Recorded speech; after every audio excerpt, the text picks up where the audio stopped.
नमस्कार दोस्तों, हमारे YouTube चैनल फन स्टडी में आपका स्वागत है। आज की वीडियोज में लेकर के आए हैं हिंदी साहित्य का इतिहास। कंपटीशन में भी 1 से 2 क्वेश्चन पूछे जाते हैं और कम से कम 3 से 4 क्वेश्चन आपके बोर्ड एग्जाम में देखने को मिलेंगे।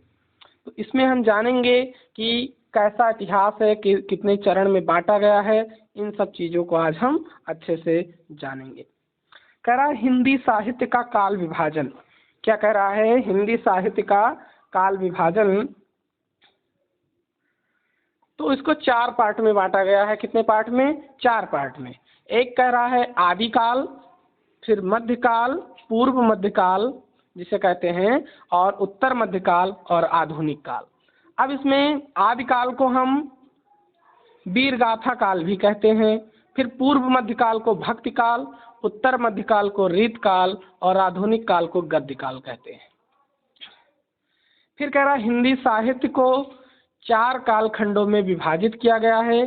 फिर आदिकाल वीर गाथा काल, जिसे संवत से कह रहा 1050 से 1375 विक्रम तक। फिर पूर्व मध्यकाल अर्थात भक्ति काल को संवत 1375 से 1700 विक्रम संवत तक। फिर उत्तर मध्यकाल अर्थात रीत काल को संवत 1700 से 1900 विक्रम तक, और आधुनिक काल अर्थात गद्य काल को संवत 1900 से अब तक चला रहा है। अब इसमें हम एक एक पार्ट को अच्छे से जानेंगे, क्योंकि बोर्ड एग्जाम में इससे लिखित मतलब 1 लाइनर भी आते हैं और ऑप्शनल भी आते हैं, इसलिए इसे अच्छे से हम सीखेंगे। पहले हम जानेंगे आदिकाल, और जिसे हम वीर गाथा काल भी कहते हैं, जो एक संवत 1050 से 1375 विक्रम तक चला था। फिर कह रहा है आदिकाल को वीर गाथा काल, सिद्ध सामंत काल, चारण काल, प्रारंभिक काल, आरंभिक काल, बीजोपन काल आदि नामों से जाना जाता है। अब इसको किसने किसने कहा, इसके बारे में हम आज जानेंगे अच्छे से। फिर कह रहा आचार्य रामचंद्र शुक्ल ने वीर गाथा काल की समय अर्थात आदिकाल का समय सीमा 1000 ईस्वी से लेकर के 1350 ईस्वी मानी है। अभी तक हम संवत में पढ़ रहे थे ऊपर, लेकिन यहाँ आचार्य रामचंद्र शुक्ल जी ने ईस्वी में बताया है कि 1000 से लेकर के 1350 तक ईस्वी मानी गई है। फिर आदिकाल की प्रवृत्तियाँ क्या थी, ये पूछा जाता है। 2 नंबर का क्वेश्चन आएगा अतिलघुत्तरीय में कि आदिकाल की प्रमुख विशेषताएं या प्रवृत्तियां बताइए। तो आश्रयदाताओं की प्रशंसा, युद्धों के सुंदर और सजीव चित्रण, और वीर रस के साथ साथ श्रृंगार रस का वर्णन, और ऐतिहासिकता के संदर्भ में कल्पना की प्रचुरता पाई जाती है। फिर कह रहा है हमारा कि अप्रमाणिक रचनाएं आपको मिलेंगी, सामूहिक राष्ट्रीयता का अभाव और डिंगल पिंगल भाषा का प्रयोग। फिर कह रहा है आदिकाल का नामकरण करने वाले लेखक, ये कंपटीशन एग्जाम के लिए वेरी इंपॉर्टेंट है, बहुत ज़्यादा इंपॉर्टेंट है। इसको आप लोग अच्छे से पढ़ लीजिएगा। आदिकाल को किसने किसने क्या नाम दिया? तो आचार्य हजारी प्रसाद द्विवेदी जी ने आदिकाल कहा है। आदिकाल को आदिकाल किसने कहा, ऐसे क्वेश्चन पूछेगा तो आचार्य हजारी प्रसाद द्विवेदी ने। आदिकाल को वीर गाथा काल किसने कहा? तो आचार्य रामचंद्र शुक्ल ने।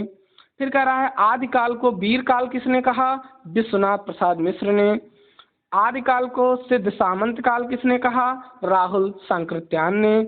आदिकाल को आरंभिक काल किसने कहा? गणपत चंद्र शुक्ल ने।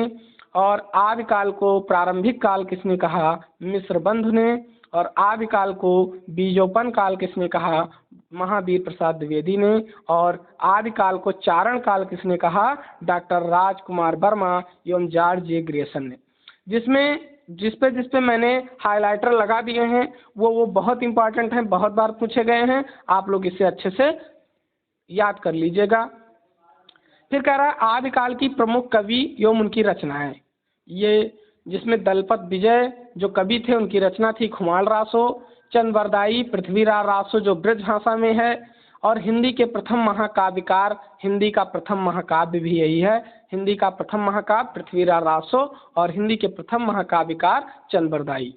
फिर नरपत नाल जी ने बीसल देव रासो, और जगनिक ने परमाल रासो, आलखंड सारंगधर हमीर रासो, नल्ह सिंह भाट, विजयपाल रासो, विद्यापत, ये बहुत पूछा गया विद्यापत की के रचनाएं, कीर्तिलता, कीर्त पताका, पदावली, लिखनावली, सरहपा, दोहा कोश, ये भी पूछा गया है किसमें आपके यूपी बोर्ड एग्जाम में कि दोहा कोश किसकी रचना है, या हिंदी साहित्य के प्रथम कवि, तो इसमें भी सरहपा को कह दिया जाता है।